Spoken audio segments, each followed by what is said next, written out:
Hello जी, अस्सलाम वालेकुम। तो आज आपको भाई दोबारा आपके सामने एक नई वीडियो में हाजिर है। ये वीडियो भी हमारी तमाम वीडियो की तरह थोड़ी सी इंटरेस्टिंग, थोड़ी सी डिफरेंट होने वाली है। इसमें हम क्या डिस्कस करेंगे कि आपको फौजी फर्टिलाइज़र ने में फौजी फर्टिलाइज़र के शेयर में म्यूचुअल फंड्स ने कैसे स्कैम किया। स्कैम तो नहीं कहेंगे, आप उनको स्मार्टली प्ले कहेंगे, ठीक है। और आप लोग यानी इंक्लूडिंग मी, हम कैसे शिकार हुए हैं। और डिविडेंड्स अनाउंस हुए हैं जो कि एक शेयर होल्डर के लिए अच्छी बात है, लेकिन उसके कॉरस्पॉन्डिंग म्यूचुअल फंड ने हमारे साथ क्या किया है ये देखेंगे। कुछ बेसिक बेसिक सी कंपनी अपडेट्स देखेंगे, एंड देन हम मेजरली टेक्निकल्स में बात करेंगे और केएससी के बारे में भी देखेंगे। तो लेट्स स्टार्ट। और आज हमें फौजी फर्टिलाइज़र दोबारा 2.8% के डिक्लाइन में दिखा है। 3 दिन से कंजेकटिवली गिर रहा है, 8% अब तक गिर चुका है।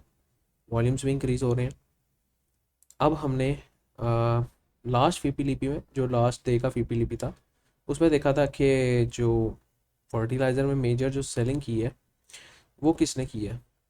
0.15 इंश्योरेंस कंपनीज, इंडिविजुअल्स, ठीक है। 0.13 आपके पास फीपीज, ठीक है। बाइंग किसने की है, बैंक्स ने ऑब्वियसली, ठीक है। तो थोड़ा सा इसको कंपनीज की रिपोर्ट्स की तरफ जाएं। तो आज हमारे पास कुछ रिपोर्ट्स आई हैं। एक हाइनो की आई है, एक नेटसोल का बायबैक है, आरिफ हबीब की है, और पेप्सी एट द एंड। सबसे पहले हाइनो की बात करें तो कोई कैश डिविडेंड नहीं दिया इसने, जो कि एक नेगेटिव न्यूज़ है फॉर श्योर। इसके शेयर पे भी इम्पैक्ट हमें देखने को मिला ही होगा। इतना ख़ास इम्पैक्ट नहीं देखने को मिला, लेकिन यहाँ से नीचे से 11% गिरा था ये शेयर, तो दोबारा अब रिकवर हो गया, ठीक है। और अगर इसके बात करें सेल्स वगैरह पे या रेवेन्यू वगैरह पे, तो एट द एंड हमारे पास लॉस पर शेयर निकल के आया है 1.5, ठीक है।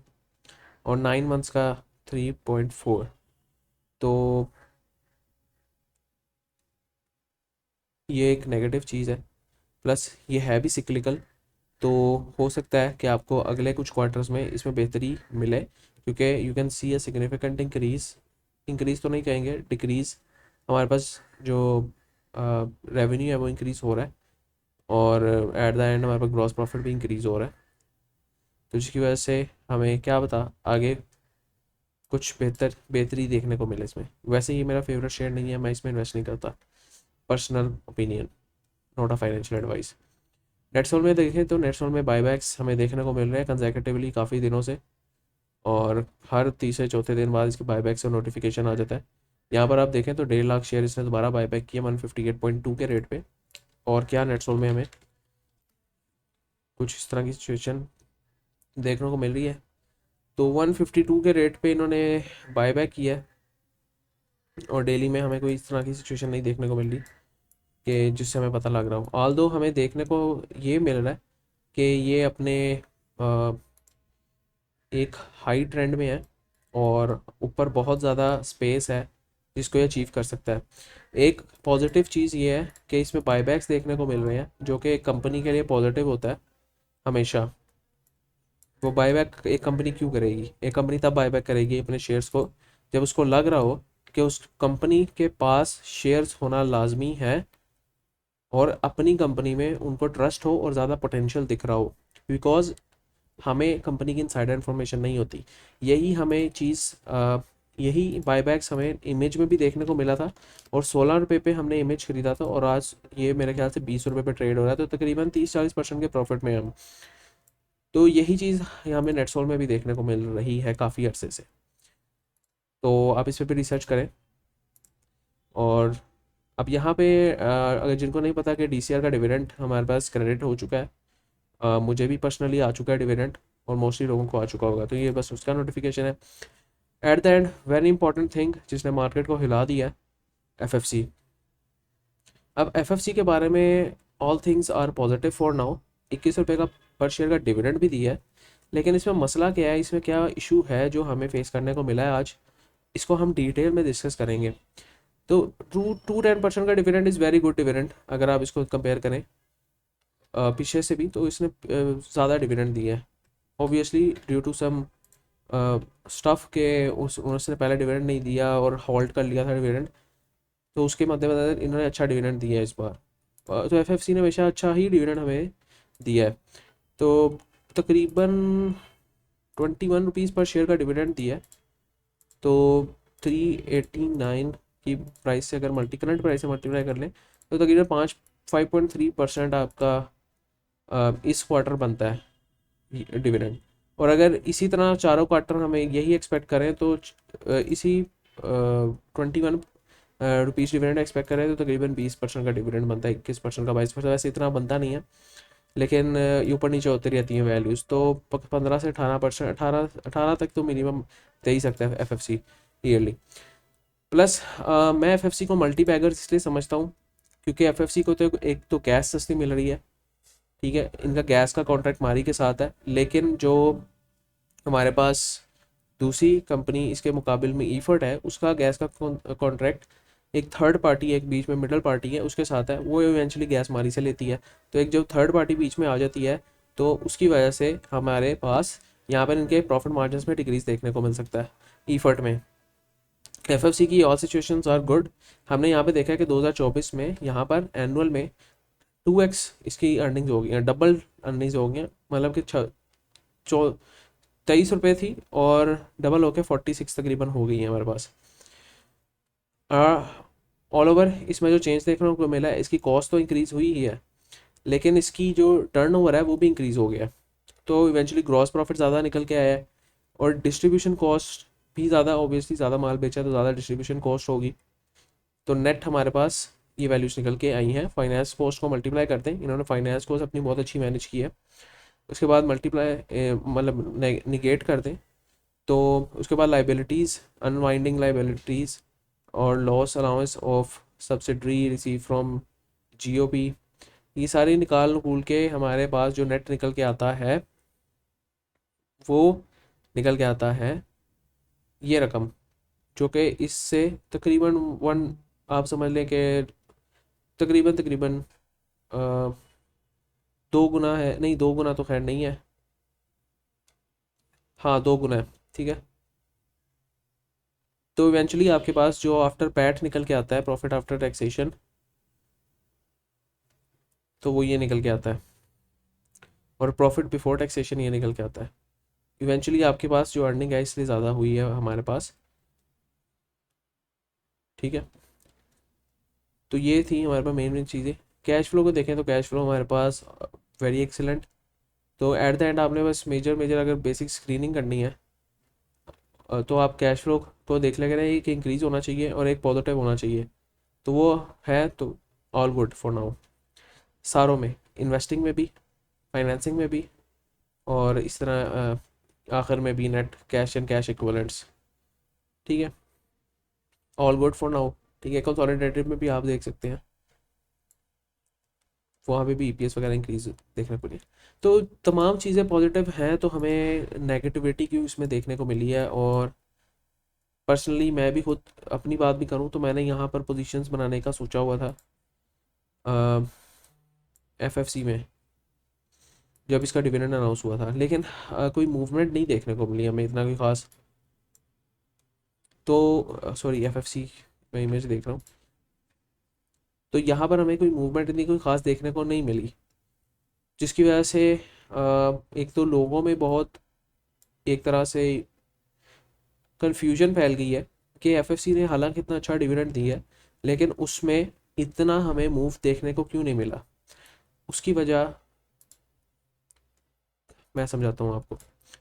अगर आप यहाँ पर देखें कि 31 दिसंबर से ऑनवर्ड्स 24 जनवरी तक एफएफसी ने, यहाँ से देखें 31 दिसंबर से 24 जनवरी तक एफएफसी ने जो हाई लगाया, और बल्कि आप समझ लें कि इसको 24 जनवरी तक इसने जो हाई लगाया है उसकी जो शेयर प्राइस है वो इंक्रीज़ कितनी हुई है, बस ये अभी आप नोट करें।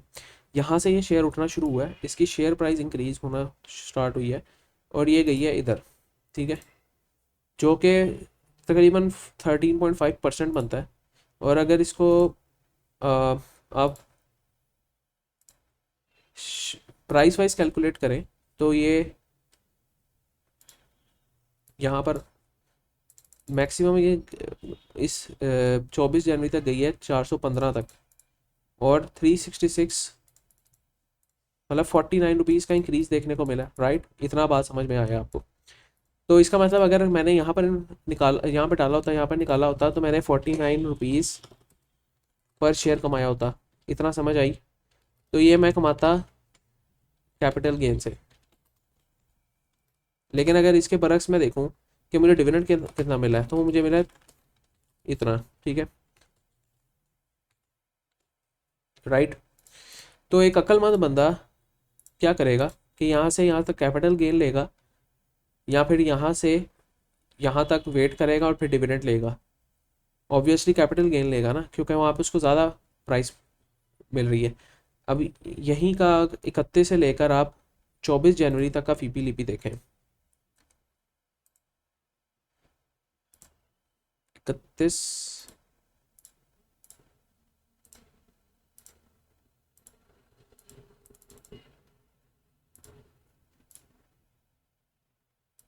31 दिसंबर से 24 जनवरी का अगर आप फीपी लिपि देखेंगे तो आपको जो नेट बाइंग देखने को मिल रही है वो इंडिविजुअल्स की तरफ से देखने को मिल रही है, ठीक है, और कंपनीज की तरफ से देखने को मिल रही है। अगर यहीं पे आप फर्टिलाइजर सेक्टर में जाएंगे तो आपको जो बाइंग ज़्यादा देखने को मिल रही है ना, वो म्यूचुअल फंड्स की तरफ से देखने को मिल रही है, इंश्योरेंस कंपनी की तरफ से, देन अगेन इंडिविजुअल्स, ठीक है। अब म्यूचुअल फंड्स की तरफ से हमें बाइंग देखने को मिल रही है। अब मैं इसको थोड़ा सा टाइम स्पैन को थोड़ा पीछे कर लेता हूँ, इधर कर लेता हूँ, 21 जनवरी तक कर लेता हूँ। अब 21 जनवरी तक जो मुझे बाइंग मेजर देखने को मिलनी चाहिए वो मुझे म्यूचुअल फंड से देखने को मिलनी चाहिए।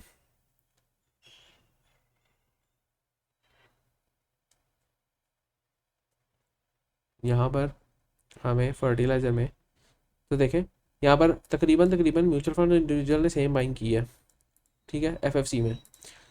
तो अब मेरा कहने का मकसद क्या है कि यहाँ से यहाँ तक एफएफसी को राइज किया गया, ठीक है, और लास्ट 3 दिन अगर मैं देखूँ, मतलब 27 28, अभी मेरे पास 2 दिन का डाटा होगा, 29 का नहीं होगा, तो 27 और 28 को देखूँ तो मेरे पास म्यूचुअल फंड ने सेलिंग किसने की है। तो 27 से 28 तक का मैं डाटा देखूंगा और फर्टिलाइज़र में सेलिंग देखूंगा, तो वो देखेंगे किसने सेलिंग की है। 2 सेलर होने चाहिए, एक म्यूचुअल फंड और एक इंडिविजुअल्स। अगर आप यहाँ पर देखें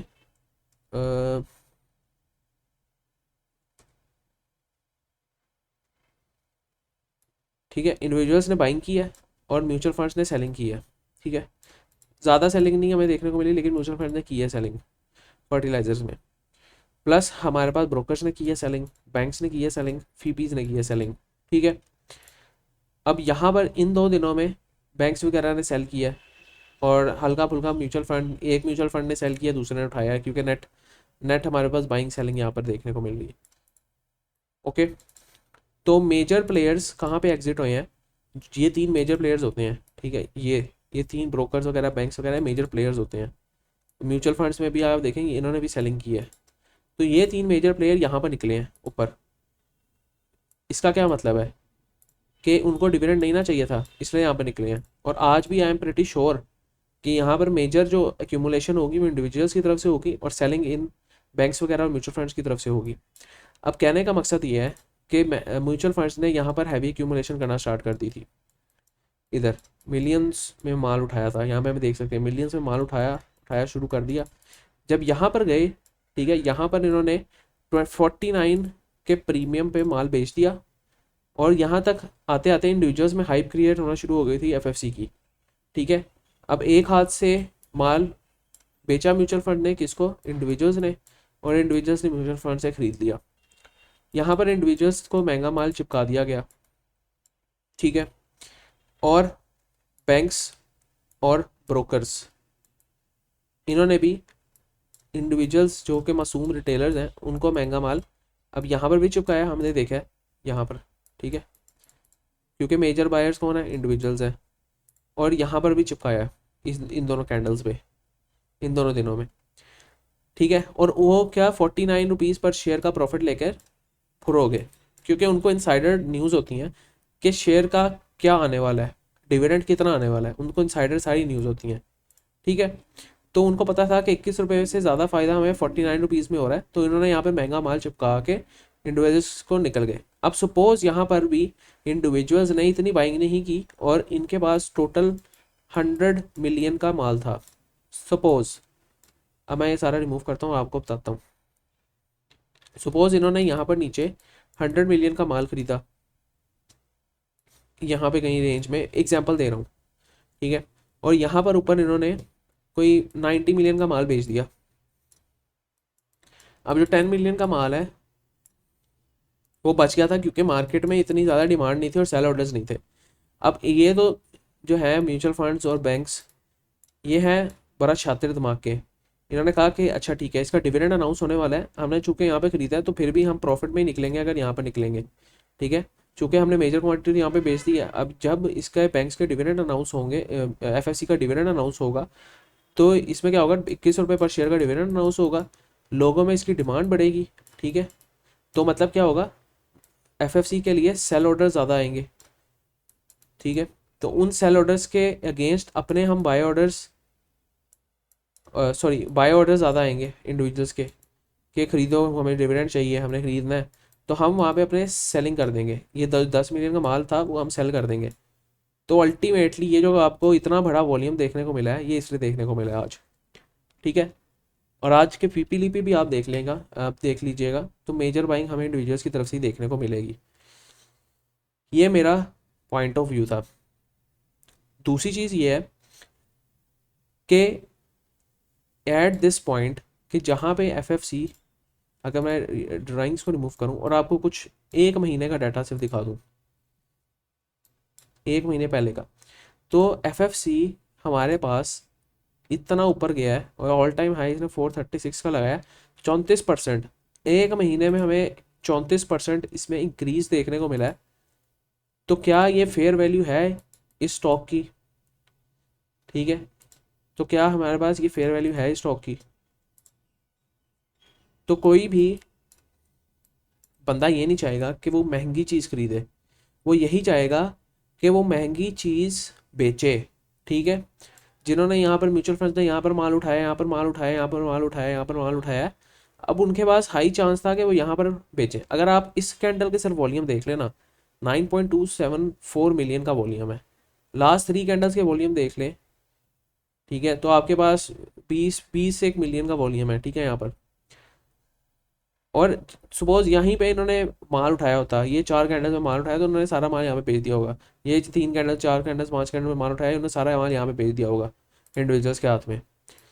तो जाहिर सी बात है कोई स्मार्ट बंदा होगा वो यही कहेगा कि एक मैंने चीज़ खरीदी है और वो अपने बिल्कुल हाई पे खड़ी हुई है और उसके वहाँ से गिरने के प्रॉपर पूरे चांस हो सकते हैं, तो वो बंदा वहाँ पे बेच के निकलेगा कि नहीं निकलेगा? निकलेगा ना।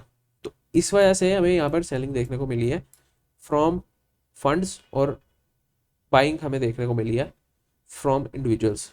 अब इसको थोड़ा सा टेक्निकली देखते हैं कि मेरा इसमें पर्सपेक्टिव क्या है। अब मैं क्या चाहूँगा इसमें, मैं इसमें करना चाहूँगा, मैं इधर नहीं देखता, इधर ही देख लेता हूँ। मैं इसमें क्या करना चाहूँगा कि मैं अभी मैंने हालांकि पर्सनली बात करूँ, मैं थोड़ी सी यहाँ पे एक्यूमुलेशन की है फॉर डिविडेंड्स, लेकिन मैं ज़्यादा अपना कैश अभी भी हैंड में रखा है, हाथ में रखा है। क्यों? उसकी वजह क्या है कि हमारे पास इंडेक्स गिर सकता है। अगर मैं केएससी को यहाँ पे दिखाऊँ तो केएससी हमारे पास 29 जन, हाँ, केएससी हमारे पास जो 28 को था वो यहाँ पे खड़ा था, जो कि मैंने कह दिया था कि ये एक अच्छी सपोर्ट है, यहाँ पर बाउंस बैक ले सकता है, लेकिन वो यहीं पे घूमता भी फिर रहा है। अभी ये मज़ीद इसी के अंदर मज़ीद नीचे भी जा सकता है। तो वंस ये लेवल ब्रेक हो गया तो देन हमारे पास नीचे टारगेट्स हैं। मैंने हेड एंड शोल्डर्स भी बना के दिखाया था, ये बड़े बड़े पैटर्न पे हेड एंड शोल्डर बन रहा था, उसका टारगेट ये बनते हैं। ये छोटे पे हेड एंड शोल्डर बन रहा था आरडी पे, तो उसका टारगेट ये यहाँ पे बनता है। तो अगर ये ब्रेक हुआ तो मज़ीद नीचे जा सकता है। ठीक है, और अगर आप देखें आरएसआई को, आरएसआई भी हमारे पास अभी बिल्कुल कहते हैं कि बियरिश हो गया। ठीक है, तो अब हमारे पास क्या सीन होना चाहिए, हम देख रहे हैं कि हमारे पास जो स्टॉक्स ऑल टाइम हाई पे खड़े हैं वो भी थोड़ा सा लड़खड़ाना स्टार्ट हो गए हैं। यहाँ पर पोल को देखा, पोल भी थोड़ा सा लड़खड़ाना स्टार्ट हो गया है। यहाँ पर यहाँ से इसने कितने परसेंट की रिजेक्शन दी है? 12% की रिजेक्शन दी है। एफएफसी ने कितने परसेंट की रिजेक्शन दी थी? इसने भी तकरीबन 18% की रिजेक्शन दी थी। इस हाई से इसने तकरीबन 17-18% की रिजेक्शन दी थी। यूनिटी को देख लें, यूनिटी ने भी आपको इतना ही 20% की रिजेक्शन दी थी। टीआरजी टीआरजी ने भी आपको इतनी ही रिजेक्शन दी, 17% की। ट्रीट ट्रीट ने भी आपको बहुत ज़्यादा बड़ी रिजेक्शंस दी हैं। ठीक है, तो ये सारी जो है ना हमारी, अब यहाँ पे हमने कॉल दी थी जो कि हमने 1.5% निकाल के यहाँ पर ब्रेक इवन सेट कर लिया था। ठीक है, और क्योंकि ये मार्केट की कंडीशंस इस तरह की नहीं थी कि अब इसको या ये टीपी करें, ये वो वाला दिन था जब हमारे मेरे ख्याल से मारी गिर रहा था। यह इतनी बड़ी कैंडल मारी की वजह से आई थी। तो यहाँ पे हमने ये हॉल्ट कर ली थी, मतलब ये वो कर ली थी। डीजे के सी हमने दिया था, डीजे के सी हमने यहाँ पर दिया था। ये मेरी पहले की वर्किंग है यहाँ पर, और ये हमने 16% पे निकाला था। तो अभी जिसने अभी तक होल्ड किया होता वो 10% के अभी भी प्रॉफिट में होता है। ये मैं प्रीमियम में दिया था। ठीक है, तो ये चीज़ें हैं। अब हमने देखना क्या है, अब हमारे पास सिनेरियो ये बन सकता है कि हमने केएससी की फ्लक्चुएशंस को देखना है, केएससी कहाँ तक जा सकता है, कहाँ तक नहीं जा सकता, ये हमने देखना है। अब हमें अभी जो स्ट्रैटेजी होनी चाहिए हमारे पास वो वेट एंड वॉच वाली होनी चाहिए। और इस वेट एंड वॉच में हमारे पास कुछ स्टॉक्स जो हमें नीचे मिल रहे हैं, थोड़े डिस्काउंटेड प्राइस पे मिल रहे हैं, वो हमें ख़रीदने चाहिए। और 50% कैश हाथ में होना चाहिए। अब मैं सिर्फ एक एफएफसी की बात करता हूँ। मैं एफएफसी को चाहूँगा कि मैं नीचे वाले लेवल्स पे क्यूमुलेट करूँ। वो कौन से लेवल्स होंगे? वो हो सकता है कि मेरे नज़दीक अच्छा लेवल ये हो, ये 300 350 का लेवल हो। वो मेरे नज़दीक अच्छा लेवल कोई ये हो, 300 का लेवल हो। तो यहाँ तक गिरना कोई इसके लिए बड़ी बात नहीं है, 30% गिरना इसके लिए कोई बड़ी बात नहीं है। तो क्या पता मैं यहाँ पर दोबारा एक्यूमुलेशन करूँ। ठीक है, तो और आरएसआई को देखो, यहाँ पे बिल्कुल बेरिश हो चुका है।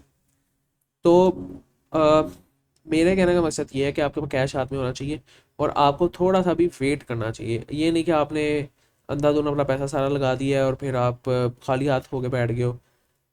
तो आप अपने पैसे कैपिटल को बचाओगे कैसे? यहाँ पे भी आपको वेट करना चाहिए हर जगह। कोई स्टॉक गिरे, अब सपोज ये एक पोल की बहुत अच्छी सपोर्ट है, मुझे नहीं पता यहाँ तक आएगा कि नहीं, मैं वैसे बता रहा हूँ ये एक बहुत अच्छी सपोर्ट है। 558 से 583 यहाँ तक आएगा तो मैं मैसिव एक्यूमुलेशन करूँगा। मुझे पता है ये स्टॉक जो है यहाँ तक अगर आएगा, एक तो मुझे कैपिटल गेन भी मिलेगा और मुझे 20% का डिविडेंड, 20% का कैपिटल गेन भी मिलेगा और 25 रुपये का डिविडेंड भी मिलेगा। तो मैं यहाँ पे एक्यूमुलेट करूँगा। ठीक है, और यहाँ पर मैं छोटी छोटी, यहाँ पर डिप्स में ना छोटी छोटी एक्यूमुलेशंस करता रहूँगा। ये डिप है हमारे पास कोई 3-4% का, अच्छा ठीक है, मैंने यहाँ पे थोड़ी बहुत एक्यूमुलेशन कर ली। फिर यहाँ पे एक और डिप आया, मैं थोड़ी बहुत एक्यूमुलेशन कर ली, फिर जो मैक्सिमम एक्यूमुलेशन होगी वो मैं यहाँ पे कर लूँगा। तो ऑटोमेटिकली मेरी एवरेजिंग भी होती रहेगी और मेरे शेयर्स भी इंक्रीज़ होते रहेंगे। तो मैंने अंधाधुन पैसा किसी शेयर में भी नहीं डालना। ठीक है, अब मेरे पास कैश होना चाहिए, बस इतना मेरा कहने का मकसद है। तो उम्मीद करता हूँ आपको ये वीडियो पसंद आई है। लेकिन जाते जाते मैं एक और शेयर आपसे डिस्कस कर लूँ, मारी। मारी बड़ा इंपॉर्टेंट है डिस्कस करना, उसके बगैर लोगों का दिल नहीं लगता, क्योंकि इसकी इसकी भी सिचुएशन हमारे पास जो है थोड़ा सा। अब यहाँ पर मैंने क्या कहा था आप लोगों को कि दो सिनेरियो हो सकते हैं। कि यहाँ पे आर्ली में मैंने आपको बताया था ये वर्किंग अपनी, कि यहाँ पर दो सिनेरियोज हो सकते हैं। कि एक तो यहाँ पर आपको वो मिले, एक्यूमुलेशन जोन मिले, तो आप इसको एक्यूमुलेट कर सकते हैं। मतलब एक साइडवेज हो जाए या फिर एक्यूमुलेशन होना स्टार्ट हो जाए, या तो आपको यहाँ पे नीचे मिले 450 पे, तो आप एक्यूमुलेट कर सकते हैं। अब यहाँ पर हमने देखा है कि एक बिग बार कैंडल लगी है हमारे पास, एक बहुत बड़ी कैंडल लगी है, और जिसमें मारी खरीदा गया 3 मिलियन का मारी खरीदा गया। और लास्ट टाइम 3 मिलियन का मारी कहीं नहीं खरीदा गया। लास्ट टाइम जो 3 मिलियन का मारी खरीदा था ना, वो किधर खरीदा था? इस कैंडल पे, यहाँ पर भी नहीं खरीदा गया। यहाँ पर 3 मिलियन का मारी खरीदा गया था। ठीक है, और यहाँ पर भी हल्की हल्की एक्यूमुलेशन हमें देखने को मिली थी।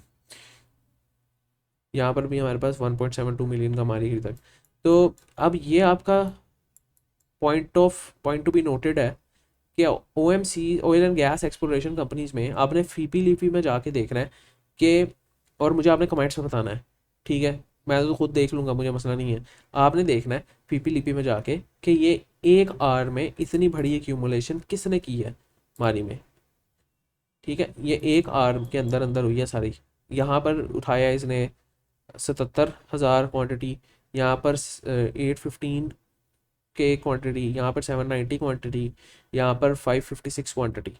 तो तकरीबन हमें आज के दिन ही 5% का गेन देखने को मिला। तो ये किसने माल उठाया है, ये आप लोगों ने देख के मुझे बताना है, ठीक है।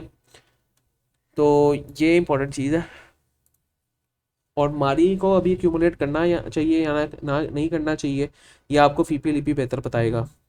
कि अगर तो यहाँ पर हमारे पास म्यूचुअल फंड्स मारी को उठा रहे हैं, और हमारे पास ऑयल एंड गैस एक्सप्लोरेशन में जो म्यूचुअल फंड्स की हलचल है वो ज़्यादा है, और इंडिविजुअल सेल कर रहे हैं, तो ये एक अच्छा पॉइंट है कि आप एक रिटेल माइंडसेट से हट के स्मार्ट मनी माइंडसेट में कन्वर्ट होकर सोचें कि क्या आपको यहाँ पर मारी को उठाना चाहिए कि नहीं।